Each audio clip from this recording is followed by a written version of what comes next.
Tumehusiwa mambo makubwa hapa na shekhe wetu, hasa nyinyi wanawake, jambo la kumwabudu Allah pasi na kumshirikisha, ukafanya ikhlas katika ibada zako, ukawa huabudu wewe isipokuwa kwa ajili ya Allah.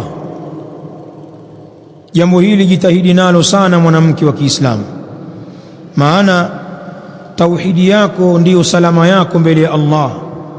Watu wenye tauhid mbele ya Allah, faminan najin minal muflihin, watu ambao watakufa na tauhid basi watakuwa ni katika waliookoka mbele ya Allah na ni miongoni mwa ambao watakuwa wamefaulu. Fanya ikhlas katika ibada zako, unaposwali, unapofunga saum, unapotoa zaka za mali zako kama una mali, unaposafiri kwenda haji au kwenda umra, au unaposoma Qur'ani, unapoomba dua, unapowasaidia watu kwa sadaka mbalimbali. Yote haya ni katika mambo ya ibada. Basi unapoyafanya, ewe mwanamke, yafanye kwa ikhlas kwa ajili ya Allah subhanahu wa ta'ala. Usikubali kuelekeza ibada zako kwa mwingine asiyekuwa Allah, au ikawa unafanya ibada zako lakini unachanganya na mambo ya ria, nafsi yako haijatakasika kwa Allah. Usikubali hili mwanamke wa Kiislamu, khasara. Wako baadhi ya wanawake wanaweza wakafanya ibada lakini maskini hawana utakasifu wa nia. Kamkuta mwanamke anaswali lakini anaswali tu kumridhisha mume wake, kwa kuwa mume aliyemuoa ni 5 salawati, anataka watu waswali. Anaona haya, tafanyaje sasa? Ndio ndoa tena. Anaswali kwa ajili ya mume, mume akiwa hayupo au akisafiri au akimwamsha alfajiri akatoka, yeye anaendelea kuupiga usingizi. Mwanamke ambaye hana ikhlas katika ibada na wengine katika ibada zingine, atajifanya msomaji mzuri wa Qur'ani na kupamba qiraa, kumbe lengo lake umsikie pale halafu umsifie. Ria, usifanye mambo haya. Lakini shekhe ametahadharisha shirki, tabia ambayo katika zama zetu za leo wanawake wamekuwa ni vipaumbele kwenye jambo hili, wamekuwa ni vinara katika jambo la shirki. Shirki iko kwa wanaume, wako washirikina wanaume wengi tu, lakini wanawake wamezidi katika hili. Wanawake wengi tabia yao ni tabia za washirikina, hawatulii mpaka waende kwa waganga. Hata kwenye mambo ya kawaida tu wamepoteza imani. Mambo ya kimaisha ya kawaida tu lazima mtu aende kwa waganga na kufanya shirkiyati mbalimbali. Tabia hii shekhe ametahadharisha wanawake hapa, tuchunge sana. Kwa hivyo kwenye biashara zenu huna haja ya kuroga ndio biashara iende. Mimi siuzi, imekuwa wenzangu wanauza tu, mimi vitu vinanitolea macho, vinaniozea.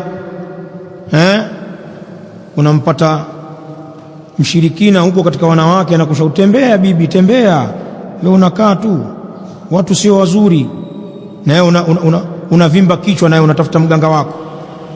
Hapana, hatari hiyo. Shirki ni jambo la moto. Au wale ambao wameolewa zaidi ya mke mmoja, wako wenye kurogana wake wenza, anatembea kwa waganga kutafuta uchawi ili mume ampende zaidi. Limbwata lipo hilo, tafutiwa vijidawa uotiliwe kwenye chai, basi utampenda mke fulani kuliko mwingine. Huoni chochote. Wako wanawake hawa washirikina, wako, wala msione kwamba jambo haiwezekani bwana, si masalafi wale. Kuna wengine wanafanya mambo haya. Huwezi kuwa salafi mushirikina bwana, haiwezekani.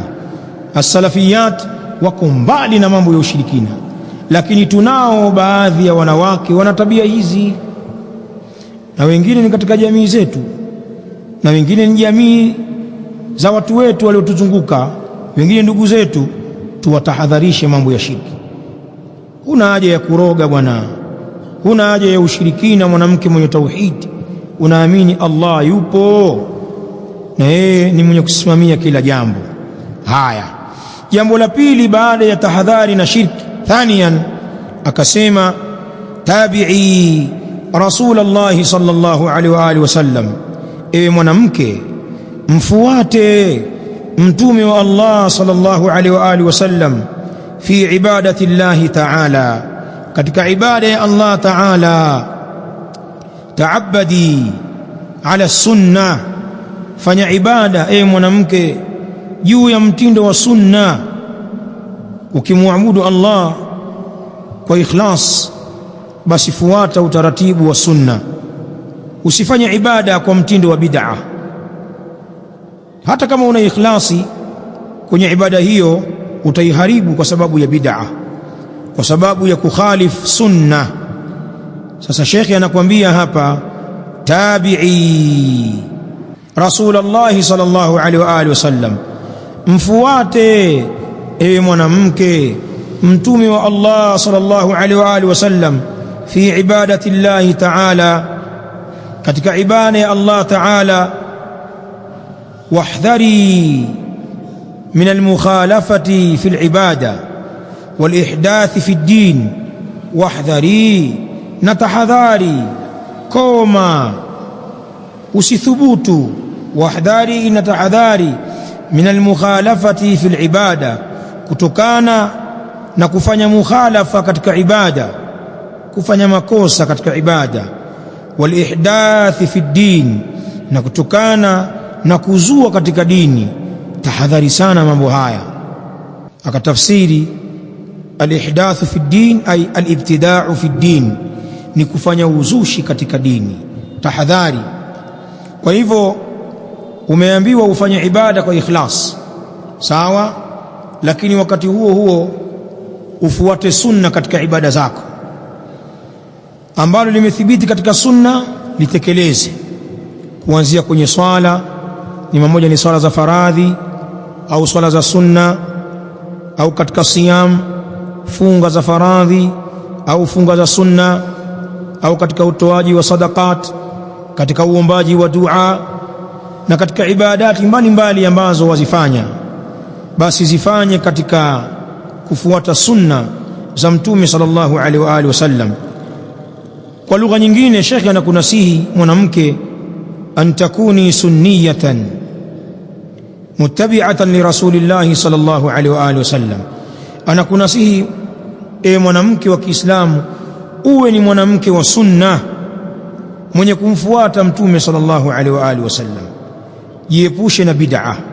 Lihadithi Aisha radhiyallahu anha, kwa kupitia hadithi ya Aisha radhiyallahu anha, qalat, amesema Aisha, qala Rasulullah sallallahu alaihi wa alihi wasallam, amesema mtume sallallahu alaihi wa alihi wasallam, man ahdatha fi amrina hadha, yeyote atakayezua katika jambo letu hili, jambo la dini, ay fi dinina hadha, katika dini yetu hii, ma laysa minhu, lile ambalo halimo katika hiyo dini, ma laysa minhu, lile ambalo halimo katika hiyo dini, fahuwa raddun, basi jambo hilo ni lenye kukataliwa.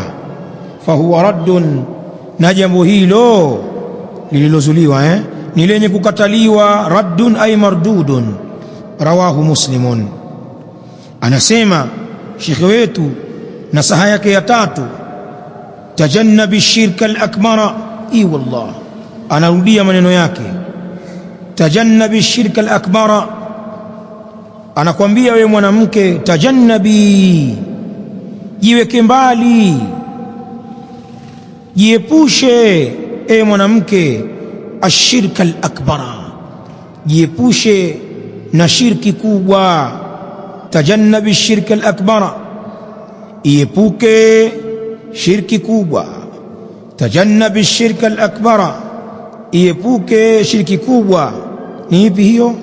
Wa huwa sarfu shay'in min al-ibada li ghairi Allah ta'ala, nayo ni kuelekeza chochote katika ibada kwa ajili ya asiyekuwa Allah Ta'ala.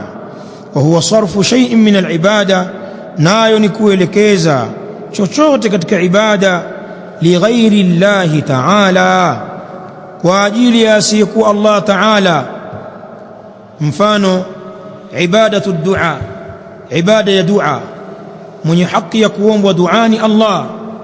Wa qala rabbukum ud'uni astajib lakum, na akasema Mola wenu mlezi, niombeni mimi dua nami nitakujibuni. Dua ni haki ya Allah. Sasa ibada ya dua, badala ya kumwelekezea Allah ukamwelekezea mwingine, ukamkuta mtu anakwenda kuomba makaburini, kwenda kuwaomba marehemu wake waliolazwa kwenye makaburi, akiamini kwamba walikuwa ni watu watukufu, walikuwa ni watu wema, wengine walikuwa ni mashekhe au mawalii au masharifu au ni babu zake. Anakwenda kuwaomba kaburini.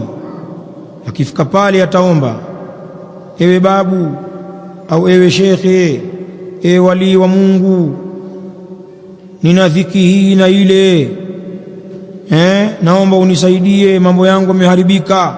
Hadha shirki. Kwa sababu gani? Dua ni haki ya Allah subhanahu wa ta'ala. Au mtu anataka mtoto, pengine hajapata mtoto muda mrefu, au tangu ameolewa hajazaa, maneno yamekuwa mengi, watu wanamsema, mawifi wanakuja juu, kazi yako kula tu, wajaza choo hapa. Unaona kama walivyo mawifi wale waovu wale, mawifi wajinga wale. Mtu anaona bora niende kwa mganga. Haya, mtoto anatolewa na mganga? Mtoto kweli anatolewa na mganga? Abadan. Allah ndiye mwenye kuwapa watu watoto. Allah anawapa waja wake watoto wa kiume bure, wengine anawapa watoto wa kike bila ya kutoa kitu, na wengine wanachanganyiwa bwana, wa kike na wa kiume, na kuna ambao wanafanywa ni matasa, wagumba wasiozaa. Yahabu liman yashau inatha wa yahabu liman yashau dhukur au yuzawijuhum dhukuranan wa inatha wa yaj'alu man yashau aqima. Allah huyo. Sasa waganga hawana uwezo wowote wa kutoa mtoto. Kwa hivyo mambo kama haya, dua, kutoa riziki, na mambo mbalimbali, al-ata, ikawa unaamini kwamba kuna mwingine asiyekuwa Allah anaweza akafanya mambo hayo na ukayaelekeza kwake, hiyo ndio shirki hii. Anasema shika wetu hapa, wa minashirki al-akbari, tukimalizia maneno yetu, na miongoni mwa shirki kubwa ibadatul quburi. Ndio haya nilikuwa nikiyasema, shekhe ameyataja sasa. Wa minashirki al-akbari, na miongoni mwa shirki kubwa ibadatul quburi, ni kuabudia makaburi. Na hili jambo limeenea sana katika wakati huu tuliokuwa nao, bali makaburi sasa yameletwa misikitini. Watu wameona wasiwazike marehemu wao kwenye makaburi, waje wawalete misikitini. Kuna baadhi ya maiti zimezikwa msikitini, tena sehemu ya kibla. Pale kwenye kibla pale kuna kaburi mbele. Misikiti mingine ni makaburi kadhaa, wala sio moja. Wengine wamezika ubavuni upande wa kulia mwa msikiti, wengine kushotoni, na wengine nyuma ya msikiti, na hawa wana afadhali. Kuna ambao wameweka makaburi mbele na watu wanakwenda kuyaomba makaburi yale. Pengine kila baada ya sala watu wanazunguka nyuma huko, au wanaingia kwenye kibla pale kwenda kumuomba shekhe au wali au sharifu. Mambo haya yamejaa leo katika makaburi yetu sisi Waislamu. Makaburi yamejengewa vibanda, wanaambiwa pana mawalii pale kazikwa, na watu wanafanya ziara maalum kutoka miji mbalimbali, mikoa mbalimbali, wilaya mbalimbali. Wengine wanatoka nje ya nchi, mtu anasafiri kutoka huko kwenye nchi yake ya mbali, anakuja kwenye kabri fulani ya walii ya sharifu kuleta maombi yake pale, akafanya tawassulat, akaomba hapo, akaomba uokozi, akalia, pengine akaacha na sadaka hapo. Tulikuwa tukiona sisi kwenye makaburi yetu ya Moshi, baadhi ya washirikina wanakwenda mpaka na vyakula kwenye baadhi ya makaburi. Hapa kwenye makaburi yetu ya relini hapa yako makaburi yanaabudiwa hapo na watu wenye akili zao, wala sio kama ni mazuzu au ni wehu. Ni watu tunawajua, wana akili, wanafanya kazi, wana vipato, wengine wasomi, lakini wanakwenda kukulia kwenye makaburi, na makaburi hayo yanafanyiwa ziara mbalimbali, ziara za mwaka, ziara za mwezi, ziara za kila Alhamisi.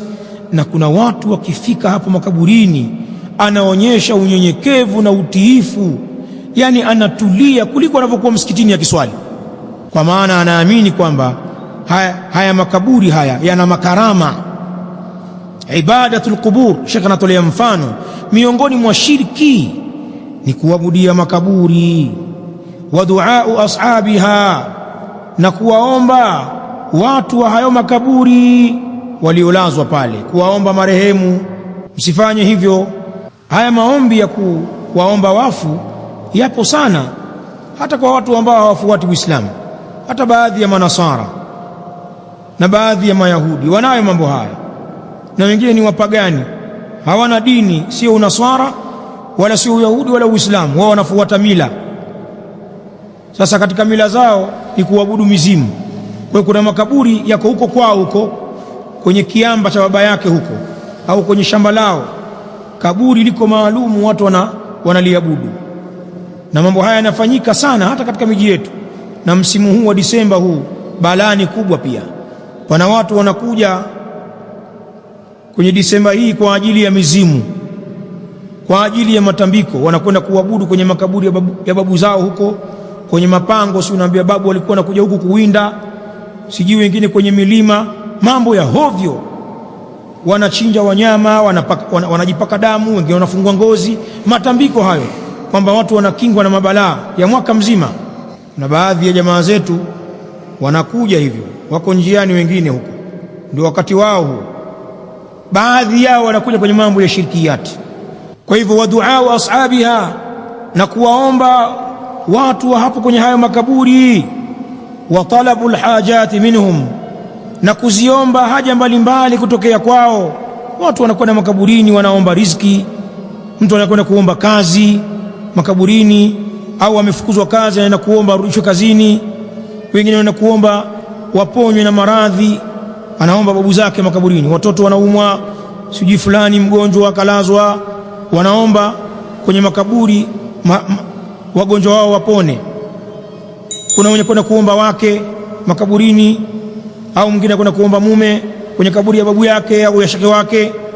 Wengine wanakwenda kuomba suluhu kwenye mizozo ya ndoa. Mtu unakuta analia kwenye makaburi, imekuwa ndoa yangu inayumba, watu wananihusudu, babu nisaidie, nimekuja kwako. Ulipokuwa hai nilikuwa sipati shida hizi, sina wa kumfuata, nimekuja kwako. Pana wapumbavu hao, nao wanakwenda kuomba kwenye makaburi, kaburi ya babu yake au ya mama yake. Hapana, usifanye hivyo. Ukienda makaburini, nenda kufanya ziara, kamtembelee marehemu wako, alafu ukifika pale muombee dua. Marehemu wako anahitajia dua yako, huko aliko ni kuzito. Mkumbuke kwa dua, muombee Allah amghufirie, amsamehe madhambi yake, ampe kauli thabit, amuepushe na nar, amuingize janna. Mtolee maiti wako sadaqat, mjengee wakfu kama una uwezo. Huo ndio wajibu wetu, sio unakwenda makaburini kuomba makaburi. Hadha shirki. Wa talabul hajati minhum, na kuziomba haja mbalimbali kutoka kwa hao maiti. Anasema Sheikh, kama yahsulu inda qabri albadawi, kama vile inavyotokea kwenye kabri ya albadawi. Wanafanya sana makhurafi, masufi. Angalia ziara zao za kwenda huko Hadhramaut kwenye haya makaburi, wanafanya sana. Kama yahsulu inda qabri albadawi, kama linavyotokea hilo katika kabri ya albadawi sufi alquburi, na watu wanaadhimisha kabri yake kweli kweli. Vile vile wa kabri Zainab, na kama inavyofanyika kwenye kabri ya Zainab bintu Ali ibn Abi Talib, ukhtu al-Hasan wal-Husayn, dada yao na al-Hasan wal-Husayn, Zainab binti Ali. Kabri yake iko Masr. Baadhi ya ulama wanasema wala si kabri yake. Baadhi ya ulama wanaona kwamba ile ni mashhari tu, wamejenga kubba kwa ajili ya kuadhimisha. Lakini Zainab alirejea Madina na alifariki Madina na akazikwa Madina. Lakini huko Masri huko kuna sehemu pana kabri ambayo ni kabri ya Zainab binti Ali, inaabudiwa kweli kweli.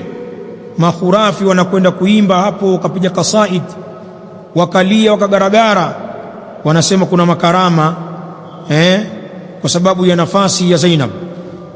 Na Mashia ndio kabisa, Mashia ndio kazi yao hiyo, maana wakimtukuza sana huyu Zainab binti Ali, kaka yake na al-Husayn wal-Hasan. Wa qabri Nafisata ay binti al-Hasan, na kabri ya Nafisa, huyu ni mtoto al-Hasan ibn Ali ibn Abi Talib, anaadhimishwa kwelikweli huyu na Mashia na makhurafi. Pia kabri yake inasemekana iko Misri, alifia Masri huko, amejengewa kubba. Pia huyu amejengewa banda la kisawasawa, watu wanasafiri masufi na Mashia wakienda kufanya ibada kwenye kabri hii. Kwa hivyo kama vile kabri ya Badawi, watu wanaofanya ibada kwenye kabri yake, wa kabri Zainab, na kabri ya Zainab binti Ali, wa kabri Nafisa binti al-Hasan wa ghairihim, na wengineo wasiokuwa hao. Na huku pia katika miji yetu na makaburi ya wazee wengine wa humu katika miji yetu yapo, yanaabudiwa. Na hivi karibuni nimeona baadhi yake yanafanyiwa ukarabati, yamejengwa upya, yamepauliwa upya, yametiwa tiles, gypsum board zimewekwa, yani ukarabati kama nyumba ya kulala mtu hapa Moshi hapa. Na mfano wa hayo, wa hadha ash-shirku al-akbar, na hii ni shiriki kubwa. Wa hadha ash-shirku al-akbar, na hii shiriki kubwa. Kufrun billahi, ni kumkufuru Allah. Wa hadha ash-shirku al-akbar, na hii shiriki kubwa kama hii ambayo inafanyika ya kuabudia makaburi. Kufrun billahi, ni ukafiri, kumkufuru Allah.